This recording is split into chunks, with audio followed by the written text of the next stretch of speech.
Hello, I'm Sevil Mikhailova. And I'm Goltz Alhani, and this is This Week in Focus. Today we look at some painful memories in the recent history of Azerbaijan. We look back at tragic events that took place 23 years ago in Khojaly town of Nagorno-Karabakh. This is a dark spot in the history of the South Caucasus, what became known as the Khojaly tragedy. Or Khojaly massacre, the massacre which put an end to lives of over 600 people. And in that night, over 600 people were brutally killed by Armenians. Over hundreds were driven out and many were tortured. What exactly happened and the violence that took place will remain lost in the fog of war, as is often the case in such tragedies. But what is clear, however, is that what happened shouldn't have happened.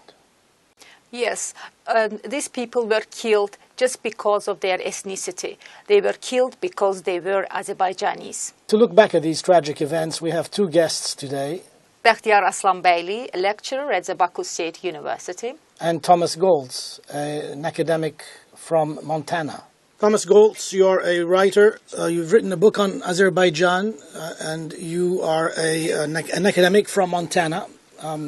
We welcome you to the show, This Week in Focus, where we look at the tragedy of Khojaly today. Thanks. It's a pleasure to be here. Pleasure to have you. A generation has passed. The massacre has happened in Khojaly, a small town of Azerbaijan, so which was erased and now ruined, and now there is no one and nothing in that village. But it's left very, very deep wounds. So we have over 600 killed.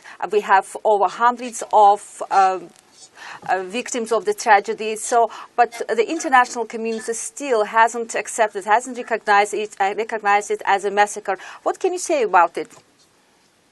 Well, you're going to have to identify who the international community is, first of all.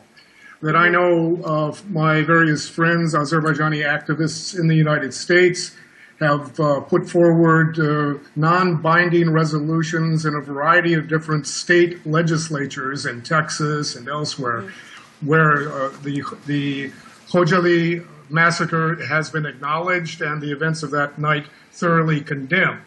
Now, you might say that that's nothing but a state legislature and it's not the American Congress, but there has been progress made about getting the events of that night recognized as a massacre.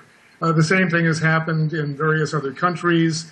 In Mexico, I know, various European countries as well. So it's the effort to have Khojaly recognized as something very, very nasty has not been in vain. Has it been as successful as the various organizers of these petitions would want? The answer to that is clearly no, but even dwarfs started small.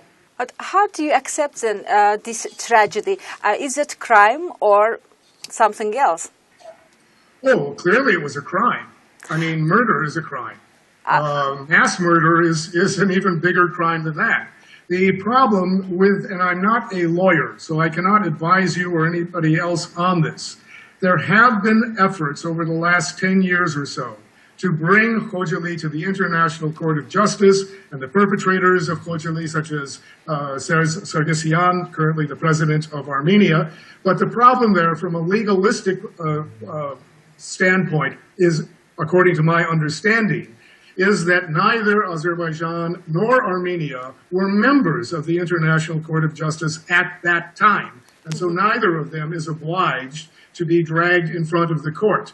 It's a technicality, it's unfortunate for Azerbaijan, but my understanding of international law, or explained international law as explained to me, that is the problem of legal status, of getting Khojaly recognized and bringing any of the perpetrators to trial. There were reports at the time of units of the Soviet forces, the 366th Rifle Infantry Brigade, to be specific, that had participated with the Armenians. Did you buy into that? And if so, why do you think this was? Well, it was a very, very messy time. to begin with, that the 366th was former Soviet.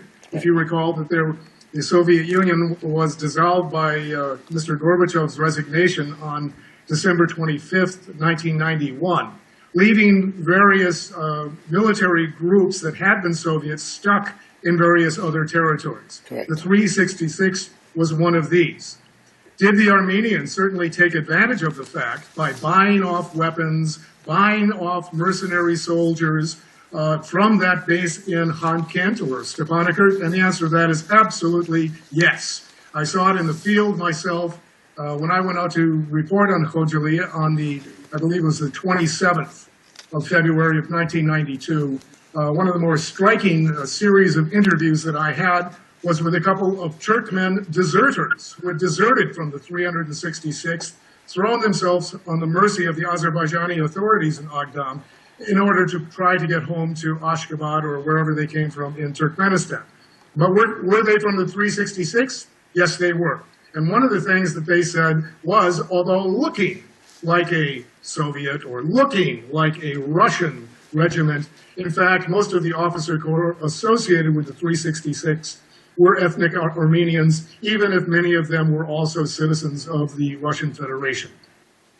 Mr. Goltz, so you accept that there was a crime in Khojaly. So if there is a crime, we are dealing with perpetrators of the crime, let's say criminals who were to be brought to trial. But there was no punishment, and in fact, the many victims of the tragedy, the witnesses who are now alive, they are waiting for punishment of that people. So how do you see the resolution to this to this problem? Well, I think I can phrase it in the following terms. I understand and sympathize deeply with the Azerbaijani frustrations of not having been able to bring the perpetrators of this crime to justice. The problem, as I previously related, is how to do that within an international framework. And sadly, neither Azerbaijan nor Armenia were members of the United Nations at that time, or any of the various international institutions where you could pursue such a line of investigation and hopefully justice solving. It fills me with frustration, and I understand the Azerbaijani position completely. And I accept the Azerbaijani position completely. But there comes a point, I guess, when just I see that some of my Azerbaijani friends wasting time by beating their heads against these various walls without trying to understand what these walls are made of. And once again, in terms of international justice, in order to drag Sargsyan in front of the International Court of Justice, Armenia would have had to have been a member of that institution back at the time of the crime. Ditto with Azerbaijan. That is not the case. Do you see a resolution any time in the near future? And if so, what would it take to get there? Once again, my question back at you would be a resolution about what passed by which body. That's a good question. Are we talking about Azerbaijan or Turkey sponsoring a resolution at the General Assembly of the United Nations? Well, it would have to be under the current Minsk group. Well, it wouldn't have to be, but once again, that it's not going to happen in the Minsk group.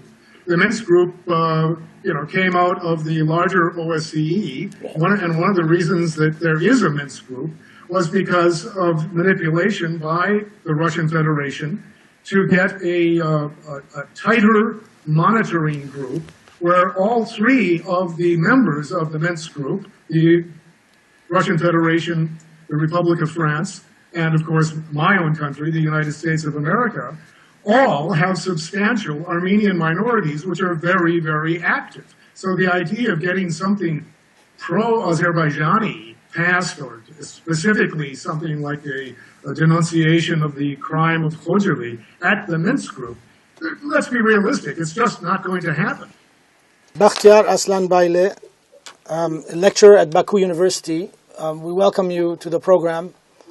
where we're going to discuss some of the issues that happened 23 years ago this week in Khojaly.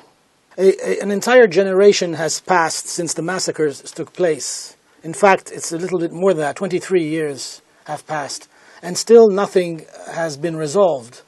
How do you see this continuing? I mean, is there a resolution at the end of the day? Is there a solution at the end of the day? Azerbaijan has been calling for recognition of what has happened, yet it falls on deaf ears. It seems to fall on deaf ears. Yes, definitely. This is one of the tragic events in the contemporary history of Azerbaijan. And unfortunately, like with other tragedies we had in our recent history, this tragedy in Khojaly, same as 20th January and some other tragedies, has not been recognized by international community as an international crime. And unfortunately, still the people who are bearing personal responsibility and organizations that bearing the collective responsibility and the states that having the state responsibility for that tragedy still remain responsible. And unfortunately, the tragedy is still not well recognized by the international community. I think I will probably concentrate on more international aspects of the conflict. We can basically try to elaborate a bit of the reasons around basically the historical reasons behind that. But I think the ignorance of the recognition is one of the is actually one of the reasons why the international community is still facing with the separatism in different parts. And this is the reason why still the international community is still facing with the occupation in different parts. Because states, especially the bigger power, didn't react properly to the similar events like in Nagorno-Karabakh and Khojaly in the past. So you are a lecturer at Baku University. Maybe you can take us back a little bit to the history of how did we get there? How did for more than 60 years under the Soviet Union, it seemed to the regions, the two entities, the two Soviet socialist republics, Azerbaijan and Armenia, seemed to be living peacefully side by side. What happened all of a sudden? Unfortunately, this was part. Our neighbors, unfortunately, played a kind of the planned role in keeping the Soviet influence and afterwards the Russian influence in the region. Basically, the Nagorno-Karabakh conflict is the long-standing conflict, and I wouldn't go to the historical reasons behind that. But back to your question, what happened really, as when Azerbaijan started the independence movement, and Azerbaijan started actually freely realize the sovereignty rights to become independent from the Soviet Union. And that was one of the conflicts initiated by the Soviet Union leadership at the time at different parts of the Soviet Union. One of the very first was in Nagorno-Karabakh. And unfortunately, our neighbors found themselves as an instrument, as a tool that the Soviet leadership used to keep their power, to stay in the power. And unfortunately, afterwards, they're still being used by the current Russian leadership. But still, the perpetrators of the Khojaly genocide, which has left over 600 victims, were not punished. So how do you think, isn't it unfair towards the first of all, towards the victim of the tragedy and also towards the residents of this small town, that these people, the perpetrators of the crime, have not been punished yet? It's indeed unfair. It's indeed unfair.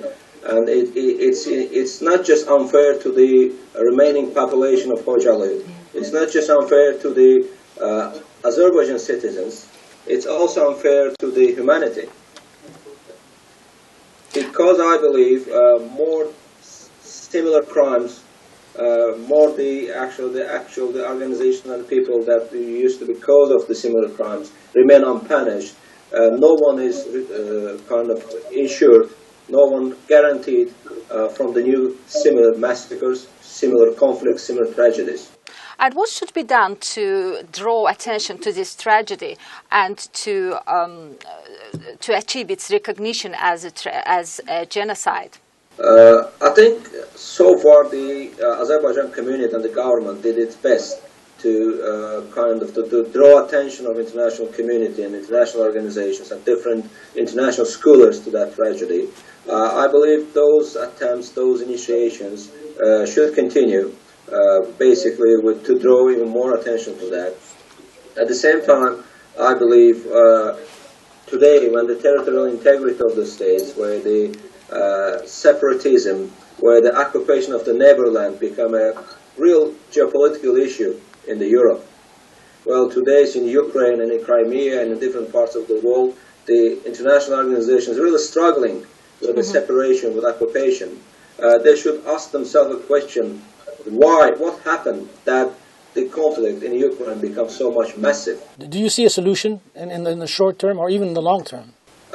Unfortunately, there is no immediate solution. Unfortunately, all attempts to come to the peaceful solution so far remain unsuccessful. Unfortunately, the other part of negotiation just continue simulating negotiations instead of the real trying to come to the compromise. With all of that, one can say that the only solution is the military solution. But I believe the peaceful tools, peaceful conditions are not exhausted. I believe that the international community, especially the great powers, and more especially the neighboring great power, Russia, should revisit its position in the Nagorno-Karabakh conflict. And I believe the only resolution, by accepting the military resolution, the only peaceful resolution of the conflict could be achieved by the alignment around that conflict among the big powers. Sure. Otherwise, I'm too sorry to say that, but otherwise the military solution for me remains the only possible way. Surely, when you say military solution, I mean, it would be dramatic, it would be tragic for the whole region to restart a war in this region at this time, with everything else going on around it. I agree, partially, in terms of the military solution. Not necessarily any military action will bring us to the solution. Even the military solution could be resulted with a positive outcome upon the alignment among the big powers. Otherwise, whatever happening now these days in Ukraine and other parts of the world, we may enter to the continuous military actions. But otherwise, the peaceful negotiations cannot also be continued for an unlimited time. So for the actual resolution, I believe the international organizations and the geopolitical powers should just revisit their position, should come up to the conflict from the territorial integrity point of view, and also just to revisit and just avoid dual standards. And what role do you give to international organizations in this sense? And so, do they do enough work to solve the conflicts? I believe the contribution of the international community and international organization to the resolution of the conflict should be in consistent approach towards the conflicts. We can see the occupation of the Ukraine and Crimea, or separatist movement in Crimea, and we can see the sanctions against Russia. Yeah. Which I personally do support. However, my question is why those sanctions have not been applied to Armenia so far. Because it's same occupation in place in Azerbaijan. The Eastern Partnership Program of the European Union still talking about associated membership, association agreement, etc., but still the simple recognition of the occupation is still not the case. But those are the small examples of the dual standards. So if international organizations would like to become a vital power, if we would like to become a vital instrument in the solution of the Karabakh conflict, they have to first of all avoid dual standards and apply consistent approach to all the conflicts in the region. So what do you mean by consistent approach? If occupation is internationally recognized, legally recognized in one case, then occupation in other case cannot be ignored. Do you think sanctions will be helpful in this conflict? Not necessarily sanctions, but at least the recognition of occupation and recognition of aggressor. And actually, starting the negotiations from that standpoint. Do you see this happening under Barack Obama and Vladimir Putin? That's a really good question, actually. We're talking about alignment among the great powers, but those great powers cannot align among themselves in other issues, it's really difficult. Yeah. I fully see your comment here. But in any case, by saying the alignment of the big powers, I mean mostly the position of the Russia. Right. Yes, we do observe kind of some attempts of revisiting the geopolitical priorities of Russia, but still, Russia is the main supporter of the Armenia Nagorno-Karabakh conflict, and I personally believe that Russia is the main obstacle in solution of the conflict. And what is the role of U.S. then? So as a great powers, you mentioned two great powers. And U.S. position to be more, again, I mean not only the U.S., but U.S. and also the European Union to be more consistent. If we have a more consistent approach from the Western Euro-Atlantic community, then we will know that actually the one side that we should change the opinion is Russia. However, in today's situation, obviously with having Russia, the big country in the neighborhood, and the country that is directly interested in having the conflict in the region. On the other side, we do have our strategic partners who are still not aligned among themselves about the conflict. We're still having difficulty to basically recognizing the fact of occupation. So, as we were speaking about this tragedy, in fact, this can be really a tool to attract attention to the problem in Nagorno-Karabakh conflict, because as such conflicts remain unsolved, so they actually give birth to other conflicts in other points of the world. But you know what worries me is what our last guest said, that he made reference to the military solution, and that's always very dangerous, and to look at that, and it may well look like there is no other solution, but I think in the long run, a military solution may not be the right solution. Yes, what is awful, as we ourselves in Azerbaijan saw in our own experience, it leaves many pains, it leaves many sufferings, and in fact, people suffer as a result. If there is no peace, so it means that civilians, first of all, will suffer of that. You know, making peace with your enemy is sometimes harder than making war with your enemies. Because it means you have to sit down and you have to talk to your enemy, and that's very painful, especially in a place like the South Caucasus, where there are so many bad memories and so much hatred and so much animosity and so much hurt, so much has happened here. As in the Nagorno-Karabakh conflict. As in the Nagorno-Karabakh conflict. Having said all of that, we can only summarize by saying, here's to wishing you a better tomorrow. Goodbye.